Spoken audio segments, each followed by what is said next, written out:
done with casting pearls amongst the swine. 'Cause each of us is running out of time.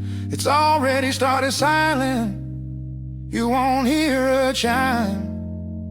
You'll be measured and punished for each heavenly crime. Good evening and welcome to the Belfast Bapcast, Layer 3 this evening of societal collapse. So Layer 1 and 2 shows us collapse in a way and in real time. Layer 3 shows us something even more uncomfortable. The world we inherited was already different before we were born.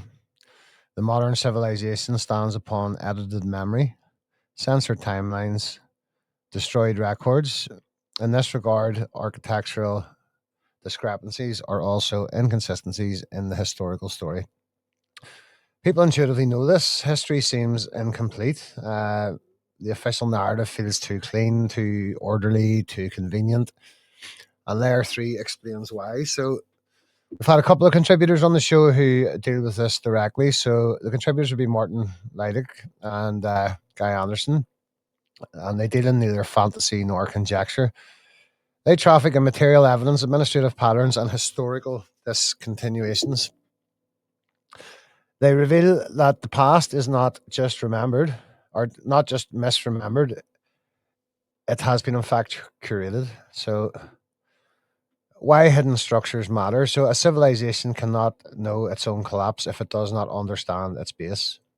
And if that foundation has been altered, rewritten, or intentionally obscured, it means that the population becomes fundamentally disoriented. The disorientation manifests itself as confusion, fragmentation, vulnerability to manipulate, reliance on institutions for meaning, loss of cultural confidence, and understanding the hidden structure is not about indulging alternative history. It's about recognizing architectural and administrative evidence that contradicts the mainstream narrative. This is not fringe, this is forensic. So Martin, the architectural evidence and erased civilization. So Martin's work highlights abnormalities that academic history fails to reconcile because reconciliation would require rewriting entire timelines. So the main buildings too advanced for their era, monolithic structures with impossible tolerances, advanced mathematics, unknown construction methods, precision turning unseen in the alleged technological era. These buildings do not match the tools supposedly available. Cities that seem to be completely built up, no developmental phase, no construction debris, no scaffolding records, just finished architecture. Urban archaeology shows cities arriving complete, not evolving organically. And that's not just in one place. There's a global repetition of identical design items and systems. So star forts, domes, arches, resonant chambers, the appearance of similar structures across the world, across continents, and supposedly had no contact with each other. This could not be independent invention. Structural features suggesting lost technologies, huge blocks of granite, sometimes carried hundreds of miles, stones cut with laser-like precision, vibration-based design, acoustic engineering beyond medieval capabilities. These aren't very rare features. They're everywhere. And undocumented reconstruction phases, material anomalies, the architectural mysteries, and are recognized at major heritage sites by UNESCO in civil engineering journeys and in archaeological surveys. So the evidence is mainstream, the explanation is not. Timeline compression. So Martin most important insight is timeline compression, the appearance of civilization shifts happening too quickly to be natural.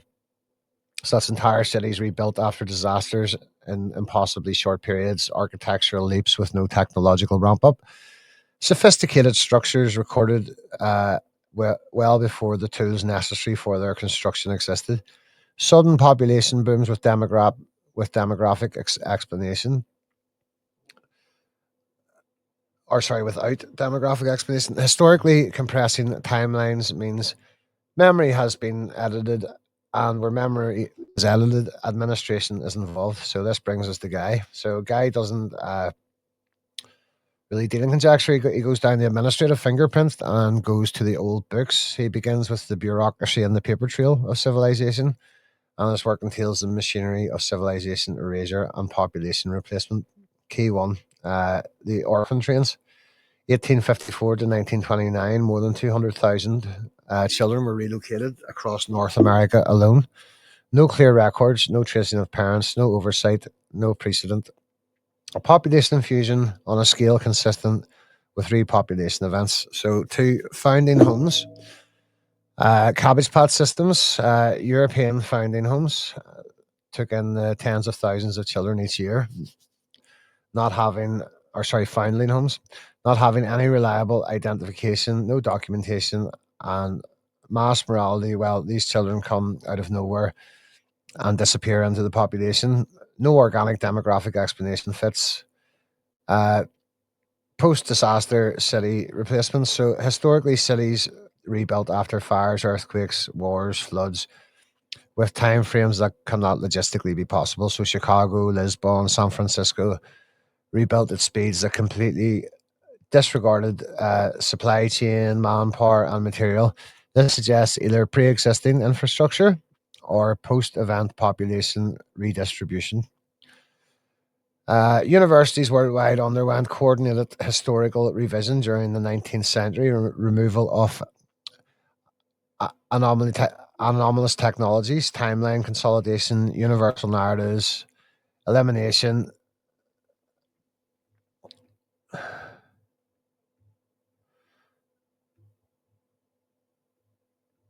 Timeline consolidation, elimination of this disruptive histories, a memory reset, documented, uh, predictable, systematic.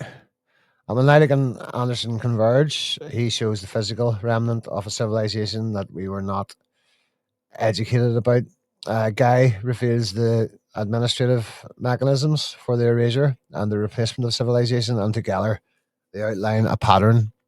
A civilization existed, a catastrophic or engineered event does a reset, populations are redistributed, and records get rewritten. Curriculum is standardized, architecture from the previous cycle is not constructed, it's inherited. The generation forgets what the previous one knew. It is not a fantasy. That's how the power structure works during resets. It is physical. It is physical evidence. The mechanisms are historical. The result is psychological. Why the hidden structure matters to collapse the layers. Layer three explains why we actually collapse feels familiar. We have been here before, and with the termination of every cycle, follows the same sequence: increased secrecy, controlled narratives, institutional decay, architectural inconsistencies dismissed, psychological fragmentation, spiritual confusion, revelation someday a society which was never known precisely its true past, cannot understand its present, cannot plan for its future. The hidden structure does indeed reveal that collapse is not new, it's cyclical and always accompanied by memory loss until now. So, preparing for layer four, layers one to three deal with the visible world, the institutional world, and the historical world. Layer four is the inner world, the mind. It explains why societies forget, why populations obey, why trauma fragments memory, and why engineered disassociation works, why people can survive collapse without realizing it. Layer 4 is an operating system beneath the behavior of the whole populations. So, thank you guys for joining me tonight. If you know what I am currently undertaking, the 90 days of complete sobriety. This is day two of it, and recorded in day two. I'm feeling a lot better now than I thought it would be. So, God bless everybody, and please like, share, and subscribe.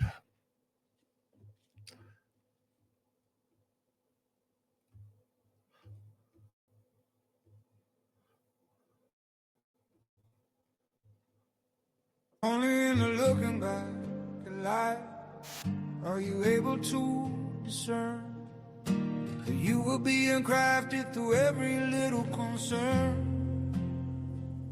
Foes and trials attack because you had a role. And this is why there's been a constant fight for your soul. The furthest into the world have been debauchery, iniquity was all I seen. The pleasure dome of dopamine is fleeting and devoid. While we call it mental health and addiction,